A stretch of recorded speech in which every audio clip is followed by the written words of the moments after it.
Welcome to Face Naturals, your trusted source for discovering how to achieve a healthy lifestyle now. Let's dive in and discover the health together. For more details, please visit facenaturals.com. So you know that feeling, right? You make a real effort, get to bed earlier, maybe even sleep in a bit on the weekend, but you still wake up feeling like you've gone 10 rounds, just completely drained. It's this common frustration, isn't it, where we tick the box for hours slept, but miss out on the actual rest. Today, we're doing a deep dive into the science of sleep, why quality outperforms quantity. Because honestly, just counting sheep or hours isn't working for a lot of us. We're going to look at some really fascinating research that, well, it definitely shifted how I think about sleep. Yeah. Okay, let's unpack this. So this feeling, this grogginess after what seems like enough sleep, it's not just in our head. Not at all. It's a real physiological mismatch. Yeah. The core issue isn't necessarily needing more time in bed. It's needing better, more efficient sleep during the time you are in bed. Okay. Now, the National Sleep Foundation gives that guideline, 7 to 9 hours for adults. And it's a decent starting point, sure, but it's very general. It doesn't really tell you about the quality of those hours. Right, it's just a number. Exactly. What really matters is something called sleep architecture. Think of it like the internal structure of your night's sleep. How efficiently are you moving through the different sleep stages? That's the key. Sleep architecture. Okay. What's fascinating here, this isn't brand new. We've known about these stages for a long time. Researchers Dement and Kleitman, way back in 1957, they first used EEG to map out these distinct phases. They showed sleep isn't just an off, it's a dynamic process. Wow, the 50s. Yeah. And then later, Rechtschaffen and Kales in 68 standardized the criteria we still use today. So the foundation is there, it's solid science, it's our day-to-day understanding and application that's maybe catching up. So we've scientifically known for, over 60 years that sleep has this complex structure, and yet so many of us are still just focused on the clock. Like, did I hit 8 hours? The real game changer then is understanding the quality of that internal structure. Precisely. And within that structure, the absolute MVPs, the most vital phases for feeling restored, are REM sleep, rapid eye movement, and deep sleep, also called slow wave sleep. Okay, REM and deep sleep, why are they so important? Well, think of deep sleep as your body's physical repair crew, and crucially, your brain's waste disposal system. Matthew Walker talks about this a lot in Why We Sleep. During deep sleep, your brain clears out metabolic byproducts that build up during the day. It's essential for physical restoration. Like a cleanup cycle for the brain. Okay. Exactly. And then you have REM sleep. This is critical for emotional regulation, for processing experiences, and really importantly, for memory consolidation. It helps you make sense of things, lock in learning. So deep sleep is more physical renewal and brain cleaning. REM is emotional processing and memory. You got it. And they're distinct. For example, research by Stickgold back in 2000 clearly showed that a night with good REM sleep significantly boosts your ability to learn new motor skills. So if you're practicing piano or learning a new sport, that REM sleep is literally helping wire it in. Right. This leads to that scenario we talked about. Someone could technically sleep for 8 hours, but if it's constantly interrupted, if they barely dip into deep or REM sleep, they'll feel far more exhausted than someone who got maybe 6 hours, but it was solid, consolidated, high-quality sleep. Wow, that's a powerful contrast. 6 hours of quality beats 8 hours of fragmented junk sleep. Absolutely. So the aim shifts. It's not just time in bed. It's about maximizing sleep efficiency. That's the percentage of time you're actually asleep and getting that restorative REM and deep sleep while you're lying there. Sleep efficiency, I like that term. It makes it actionable. So connecting this back, this directly impacts your energy the next day, your ability to focus, even your mood, right? Absolutely. Everything cognitive and physical links back to this. Okay, so understanding what we need, that quality architecture, the deepened REM sleep, that's the first step. But the million-dollar question is, how do we actually get it? Because knowing isn't always doing, let's talk practical stuff. How do we create an environment that actually promotes this kind of high-quality sleep? Mastering your sleep space, essentially. Right, and it's more than just making it look nice. Your bedroom environment is an active modulator of your sleep architecture. It actively influences those stages. An active modulator. Okay, so the room itself is shaping our sleep. Yes, and there's research to back this up. Studies in the Journal of Clinical Sleep Medicine show that making specific changes to your sleep environment can improve that sleep efficiency we talked about by up to 23%. 23%, that is significant just from changing the room. Just from optimizing the environment. It's powerful stuff. Okay, so what are the biggest levers we can pull? Where do we start? First and foremost, darkness. Absolute. total darkness. We hear this a lot, but how critical is it really? It's incredibly critical. Your pineal gland, which produces melatonin, the sleep hormone, is extremely sensitive to light. Get this. Even tiny amounts of light, like from a phone charger LED across the room, can suppress melatonin production by as much as 50%. 50% from a tiny little light. No way. Yes, this way. It's a huge biological hit. So blackout curtains are fantastic. A good quality eye mask is also essential for many people. And if you absolutely need a night light, maybe for getting up, use one with a red spectrum bulb. Red light is the least disruptive to melatonin. Okay, note to self. Kill all the tiny blinking lights. That's mind-blowing. What about temperature? The eternal thermostat battle. Is there a winner? Well, science has a pretty clear winner. Your core body temperature naturally needs to dip by about 1 to 2 degrees Fahrenheit to initiate and maintain sleep. So it's a physiological trigger. Exactly. If your room is too warm, your body is fighting that natural drop, which leads to more restlessness and fragmented sleep.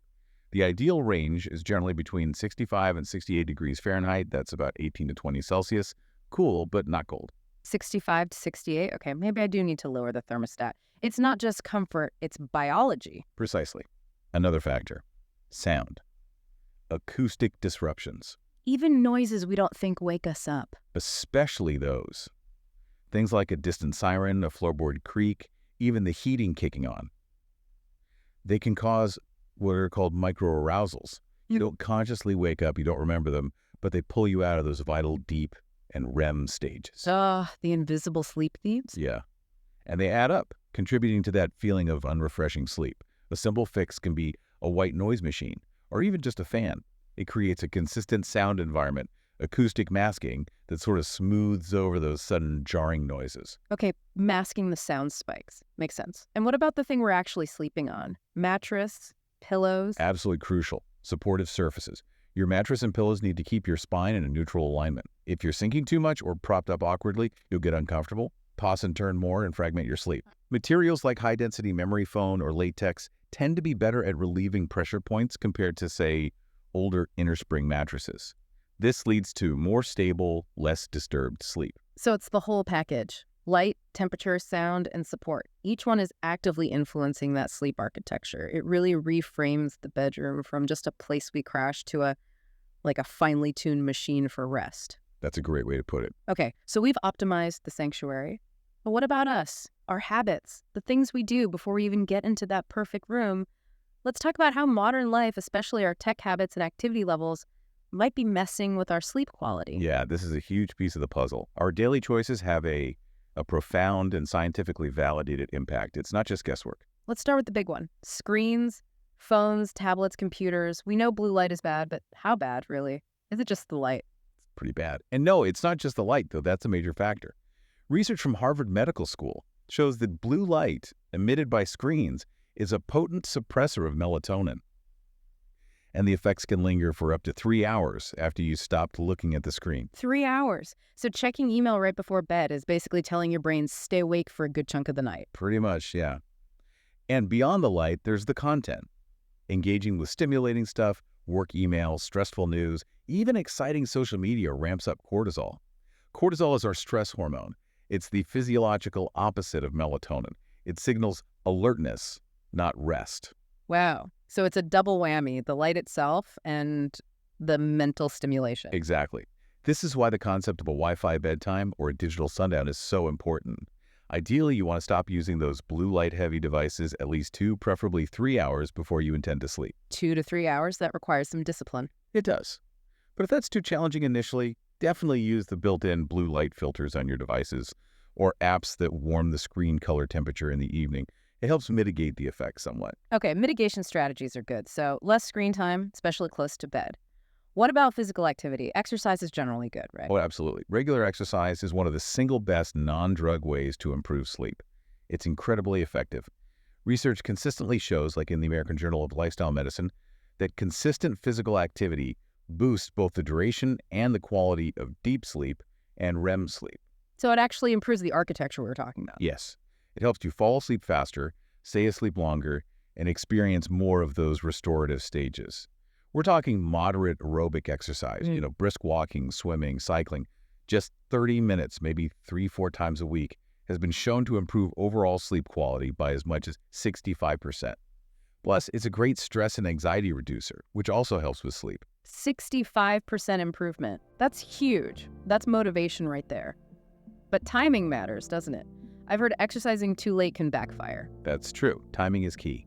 While exercising is beneficial, doing vigorous workouts too close to bedtime can interfere with sleep.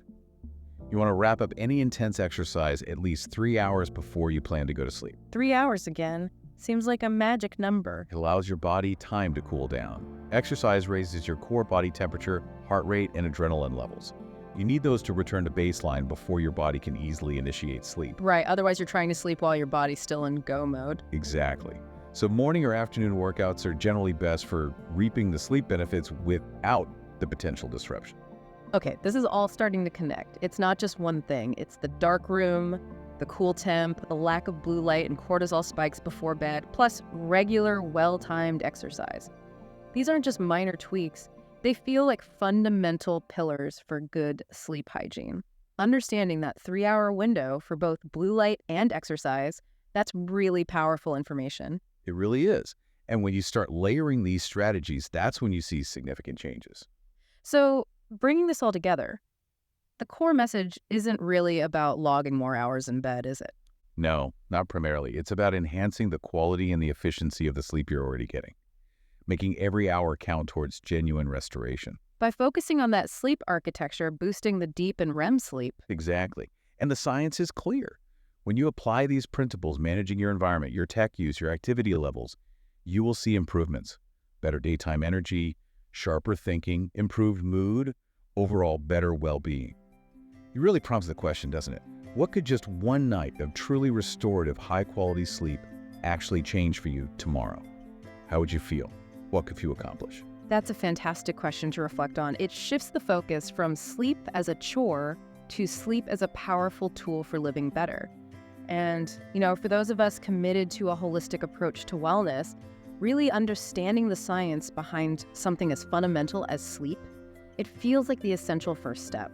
And if you're looking to explore how organic and natural self-care can further support that journey towards optimal health, complementing these sleep strategies, remember to visit facenaturals.com for more details.